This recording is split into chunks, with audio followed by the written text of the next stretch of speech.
we've talked the contract for Justin Herbert, but we know the big story over the last, I would say, couple weeks or maybe even the entire offseason has been the running back market. And Austin Ekeler, a guy who has been very vocal about the running back market, he's on this Chargers team. He signed sort of an addendum to the contract. He comes back for another season. How is that sort of playing out between running back and his production, but then also with the organization who have clearly stated, hey, we like you, but we're going to put our value, we're going to invest other places rather than the running back position?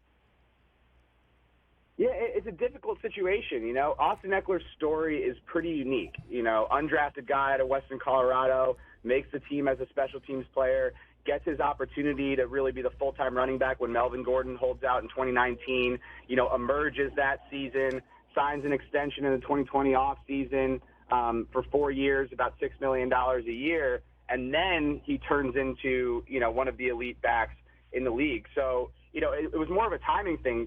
At the time for Austin, it was a fantastic extension. The Chargers ended up doing a great deal because they sort of projected what his production would become. But he was on the final year of his deal. He was due to make $6.25 million. Austin wanted, a lucrative extension, but considering the market and Austin's age as a 28-year-old running back and his size and the beating that he takes, the Chargers just weren't willing to go to that number, and I think the market dictated it, right? They gave him the opportunity to go seek a trade partner, and that didn't materialize. And then Austin came back to the Chargers and was like, hey, what are we going to do? And the Chargers, to their credit, gave him something that they didn't have to give him. They gave him $1.75 million in incentives. They could have said, no, you're playing on your current deal.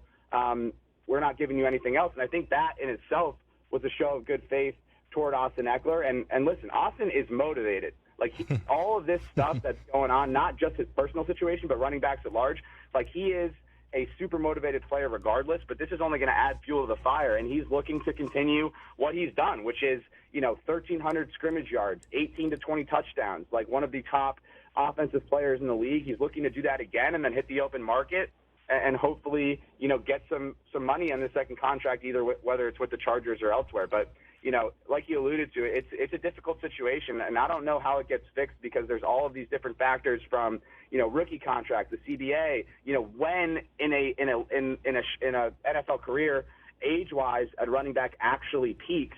It's tough because when, they're looking for that second contract, a lot of times running backs are, 26, 27 years old, and, that is the back end of a peak for a running back, if not the downslope, and that's what makes the situation so difficult. Catch the Rich Eisen Show every single day on the Roku channel, 12 to 3 Eastern, for free.